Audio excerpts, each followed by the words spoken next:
next guest, joining us via the magic of Skype. He was supposed to be on the program last week. Things didn't turn out, but I do believe he is on the program today. There he is, Cody Garbrandt, and the beard is coming back. Oh my gosh. How are you, Cody? It's going back like a Wolverine. Yeah. Well, first of all, what happened to the beard? Why did you shave it? That was very jarring.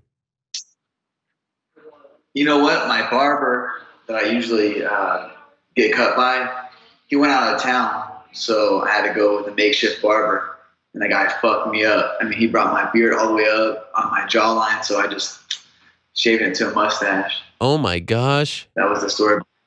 Wow, how pissed? Luckily, it grows back fast. Yes, how pissed were you? Yeah, it's just hair. It just, it was just hair grows back. But then when you try to charge me $75 for it, and I was like, you're tripping. So you told him to go F himself. Yeah, no, I was cool with it. Paid, went on my way, and here it is. A couple of days later, a week later, it's growing back. So I can't complain. Because I know I actually respect this about you very much. I mean, you appreciate a good haircut. How many times a week are you getting your haircut these days? You're always very. I mean, it's perfect. It's never out of place. It's never off point. I usually go once a week, maybe once every 2 weeks tops. Yeah. Wow, I was thinking like twice a week. No, that's fight week. Fight week, I'm getting a haircut. I'm getting a lineup. I'm getting a haircut the day of the fight. My motto is always look good, feel good, fight good. So I've kept that since I was 14 and always did that. Well, let's stick with the feel good part. Last time we spoke, you were still kind of working on the back. You were doing, you went to Germany. You were hopeful you'd be back by the end of the year. Last week we find out you're fighting at MSG. You're fighting November 4th. What is the state of the back right now? Are you 100% healed? I've had a great rehab, a great training sessions with my coaches this past. Really, I kind of turned a new leaf over these past few months with the rehab and the training of my coaches. I've been doing it at High Performance and then at Capital Strength and obviously with Team Alpha Male. So I'm very thankful and where I'm at right now, my progress from where I was at a few months ago. So I'm feeling great, and that's what we shot for. We were shooting for, extensive rehab training, getting ready for early November. And, that's what we kept, in talks with the UFC, the matchmakers, Dana, Ali, about that's when we're going to go. And, body's feeling great. We got that fight, and I'm more excited, so excited to go out there and fight, knowing that I'm healthy, and I'm thankful for that. TJ didn't, go down to 25. He stayed at bantamweight. It was only 4 months, prolonged. I don't know any fighter, let alone champion, that comes back in that quick a turnaround with having the procedures that I have done and the injuries that I've sustained to my back. I can't name anyone. So I took it super serious, just like I do anything else. My passion is fighting, and I'm just thankful to be back in the gym, training and grinding, and getting ready to defend this world title that I set out to obtain and win years ago. And now it's my next chapter of my life. It's starting this legacy, and that goes through TJ. So I'm thankful for him that that he stayed. He didn't go down to flyweight. Demetrius held his guns against the big dogs. And did his thing, got his fight. So and that's great. I want to be 100% to fight TJ for a lot of reasons. For the fans to get an amazing, entertaining, firework, explosive fight from start to finish, and TJ also, he's a competitor. So I have a lot of respect for TJ as a fighter, as a person, zero. But in that aspect, I'm excited to fight at 100% TJ against TJ, because I want to give TJ 100% ass whooping. I could have went in there 50, 60% and still beat him, but he deserves 100% ass whooping, and that's what I'm going to give him on November 4th. Did they try to get you to fight on October 7th? And if so, what did you say? Because there were some early reports that they were trying to do this. Yeah, not that I heard of. They were pretty good with hearing me out on and being in talks with their doctors and Dana and Sean and Ali, my manager, was more so on the tail end of it of talking with them. about when we're going to go. We set out for November. It was perfect for, you know, a couple months of rehab, you know, getting the body primed and ready, and, you know, after the surgery, because we went over there and did this procedure, and this is the doctor that Dana, you know, suggested and went over, and this is what, you know, he believes in. And even that doctor over there was telling me, you know, to take it easy, don't rush this. You know, this is, you know, a serious injury that you don't want to, you know, keep re-injuring and trying to come back too fast. And that's what I did. I got a stem cell shot in Las Vegas. Don't know the exact date, maybe in April, I think. And they told me that I would be 100%. It was the strongest shot you can get. You're going to be 100%. I was in talk with the doctors from the UFC saying, you know, once I get clearance, I'm going to go, like, I'm training to defend my world title. You know, it's not just ease into it, this and that.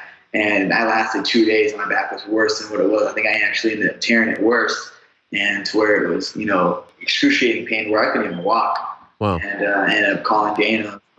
Yeah, I know my body, you know what I mean? Like, there's something serious wrong. And that's when we went to, they took me over to Germany. Super thankful. That procedure helped out a lot. But also the intensive rehab that I've been doing. I've been doing rehab every day, but with a PT Monday, Wednesday, and Friday.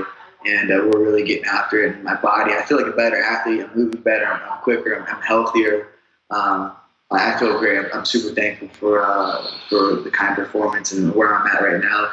And I'm still 2 weeks to go before I get into camp, so I get a full 8-week camp, and I think that's deserving for myself and a champion coming after, you know, those procedures. You know, so I'm just thankful for them. You know, for a lot of people, TJ for, you know, staying in the division, not trying to run away and go and fight Demetrius, and then obviously the UFC for giving me a lot of time to be 100%, knowing I'm going in there 100% and not re-injuring, because it's a huge problem that happened before. They tried to get me to go in there July 8th, and I wasn't ready, you know, and I ended up re-injuring myself, and it set me back longer. So that wasn't on my doing. You know, I'm a fighter. I'm going to try to get ready at a possible date. You know, so I still try to fight on July 8th, but I just wasn't capable. I was not.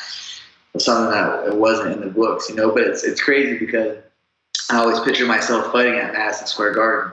I pictured myself beating TJ July 8th, and then I was fighting Demetrius in November.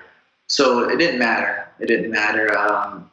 I was destined to fight at Madison Square Garden in my mind. I pictured myself there. I pictured myself winning against whoever. So that's the date that I had in my mind, and here I am. I signed the contract, and we're fighting November 4th, and get my first title defense against TJ. I'm super excited. 2016 was an incredibly active year for you. 2017 thus far, complete opposite. Do you feel like you've lost some momentum in terms of your fandom, in terms of your skills, rust? I mean, it's just it's a tale of 2 years, right? One that you were in the cage almost every few months, and this one you've been out since December of last year. It'll be 11 months since you last fought. Do you feel that way? I feel great. I feel better than ever. I think the rest and the recovery that I allowed my body to do. I was constantly hurt last year. I mean, for years and years. I mean, this wasn't an injury that just happened overnight. This is something that's happened since I was a junior in high school. I had a fractured back in playing football, and I had to take out the junior year of wrestling. That's why I didn't wrestle. A lot of people know that. So it's been on and off, and just years of wear and tear on my body. And it finally just tore, and that was it. And with the disc, I had problems with that. So that's been something that I dealt with. It flared up in camp, and I had to take 2 weeks off. For the Mizugaki fight, man, I didn't think that I was going to make it to that fight, but I just knew that I'd go in there and knock him out, and I got a title shot. So I just went in there and fought injured. The Henry Bionis fight was injured. So I've been injured more fights than I've not been injured. So it's something I just adapted to. My body adapted to it. I adapted to be able to train and move like that. And now I feel so much better. Like, this is how I should feel. This is how I should move. This is how I should, you know, not wake up and be so in pain every day to where I have to, you know, do these rehabs and that. So my body's finally, you know, giving 100% of how it should perform. So I'm super excited. You know, this is I don't feel like I lost anything. I mean, I just went in there and I was sparring with Chad Money Mendez, you know, Lance Palmer. All these guys are world champions, and I feel like I missed a beat. I feel faster. I feel stronger. vision. Maybe the momentum of whooping Cruz's ass, but that's just because of the fans or whatever. I still feel like I'm just beginning. I'm finally getting my stride in there. I'm only 11 fights into my professional career. Yeah. And, I'm just getting started. That whole last year, I literally leveled up. I learned so much and gained so much. I always was in the gym. Even being hurt, I was in there watching, training, watching videos. I'm not just sitting on the couch. Like I'm not a guy that can just sit on the couch and, do nothing. I'm watching films, I'm watching fights, I'm watching boxing. So I'm still a student of the game. I wouldn't say I'm a martial artist. I'm just a fighter. And I think, other athletes in this sport, when they have long periods of time off, yeah, they have the ring rust and this and that, but I'm a born fighter. Like, this is the shit that this is what I'm ready to do. So I don't feel like I lost a step at all. And you'll see that November 4th. You'll see that a better fighter that was in there against Dominic Cruz, against TJ Dillashaw. So I'm super motivated. For me, I feel like I'll have a lot of adversity over my life. And when I got good things going, I think there's something that always pops up just to keep me on my toes, keep me, grateful, keep me hungry and motivated. And this was something, this is a blessing in disguise for me, getting injured and, not being able to fight, the first fight that I ever had to pull out of my entire life. So that it was a trying time, man. I mean, really, I wasn't able to do something that I loved, for quite some time, for a few months. And it was trying, man. It was mentally, it was physically, emotionally. But I have a great, family, my wife, my team. All these guys, have kept me in the, positive realm of, everything's going to be fine, everything happens for a reason, and constantly reminding myself that too. So here I am, I was not able to fight on International Fight Week, which is a big card. Now I'm fighting Madison Square Garden, dream come true. This is the Mecca, all the great spot there. And, me and TJ, we're the real main event going into that card. We're going to sell that card. Everyone wants to see that fight. Take the bullshit, the drama, the ex-teammate, the leaving, the sellout, all that. Take that away, throw that to the side, and you got two of the best bantamweights in the world. And we're some mean motherfuckers, and we're coming to take each other's heads off. So that's exciting right there. That's a challenge for myself. And that's why I got into the sport. It was a challenge for myself. This ain't even a sport. I got into fighting to challenge myself because I like to throw my hat in the bucket and believe that I'm the baddest motherfucker in the world at my weight class. And, I have a worthy opponent in front of TJ. I know what he brings to the table, and he sure the hell knows what I bring to the table. So I'm excited to go in there and just touch him up. You mentioned that you don't have respect for him. You've had to hold on to this for a while now. You thought you were going to fight, a couple of months ago. Has it been tiring to hold on to this grudge for so long, to see that, not get any kind of resolution to it after TUF and everything that you guys have been through?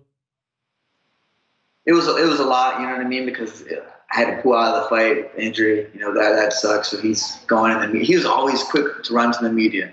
He would run to the media, and man, if I shit and didn't wipe my ass, he'd run to the media. Oh, Cody did this, Cody did that. He was always doing that shit. So it was annoying. Like he's a media whore, and he likes it. He's in the limelight again. He lost the title.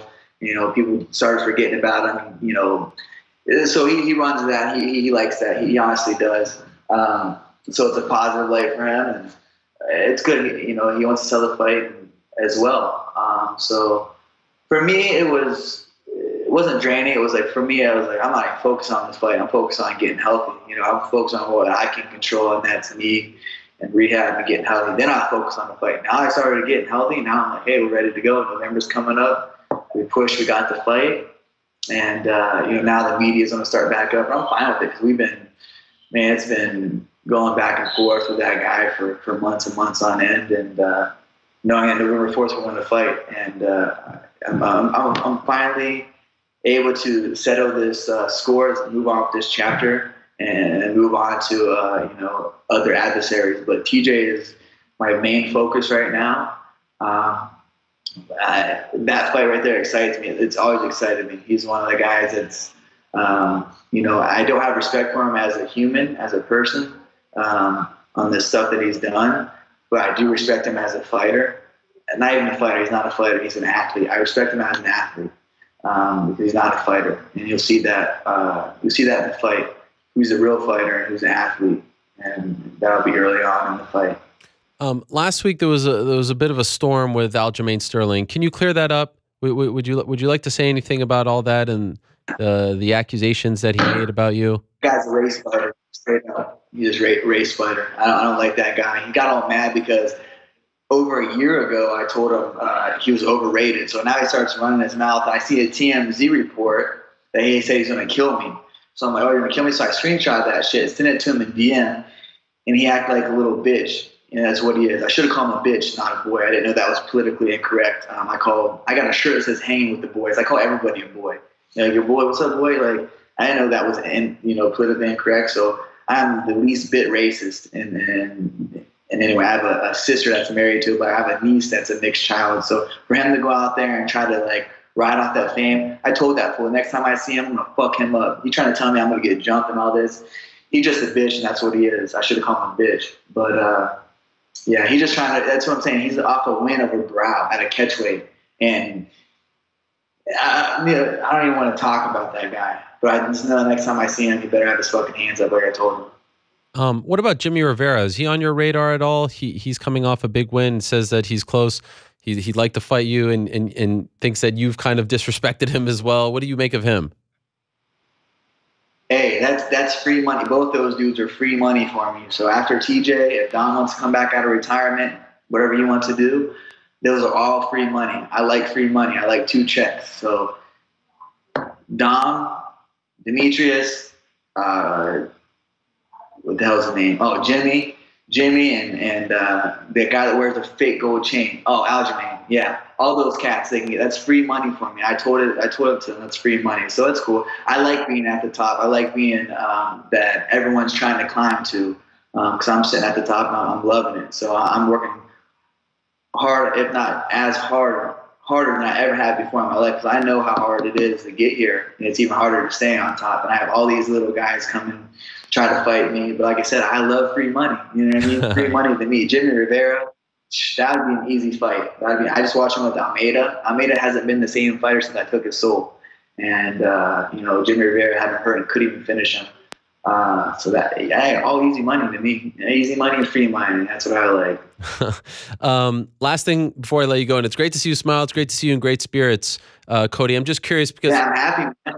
That's what I love to do. Like, honestly, like, I didn't want to do any media and anything, and it sucks. I love my fans. I love talking about fighting. I love being in fighting, man. It was such a trying time for me. You know what I mean? I'm lucky that I have a great family, a great team that kept me positive. I'm excited to be back. I'm itching. I'm hungry, and you're gonna see the same kid that was a young hungry lion on the proud from contender to prospect to contender to world champion. You're going to see him. He's leveling up. This is what's going to happen when we go in there and outdo my masterclass performance against one of the pound for pound best. And Dominic. Now it's TJ. So anyone that steps in there with me, I'm excited, and I can't wait to just go wild for our performance.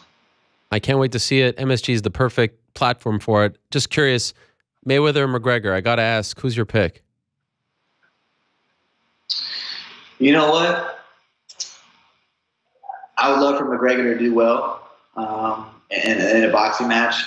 I just don't see it happening. I'm not saying it doesn't. I think, McGregor will bring him a fight. McGregor's a good fighter. He's got good stand-up. He's long. He's lengthy. And it's good for MMA. You know what I mean? It's good for us. I want to be I want to be the Bo Jackson of the MMA. I want to be able to do boxing. I want to do Muay Thai, kickboxing, MMA, all that. So he goes out there and tests the water, and he's going out there and fight one of the best. It's a huge money fight. It's entertaining. Everybody wants to see it. I really hope he does well. I hope he doesn't go out there and get his ass beat. I hope he goes out there and makes it competitive. And, I'm pulling for him to win. I just think Mayweather is just too skillful. He's been doing this since he was, in diapers. Mayweather was boxing. They had him. And he's Midwest. Midwest for some of the toughest motherfuckers in the world. He's from the Midwest. Not taking nothing against Conor. I hope it's an entertaining fight and we all get our money's worth because I'll be watching. All right. Cody, welcome back. Thank you so much for the time. I'm glad we were able to connect. Can't wait for it. November 4th, Madison Square Garden. Cody Garbrandt returns against TJ Dillashaw, defends his UFC bantamweight title for the first time. Always a pleasure, my man. Thank you so much. And don't worry about the beard. It's coming in very nicely. It'll be back in no time, my man. Thank you, Cody. All right, guys. Thank you. All the best. There he is, the reigning defending UFC bantamweight champion Cody No Love Garbrandt. Great stuff from him.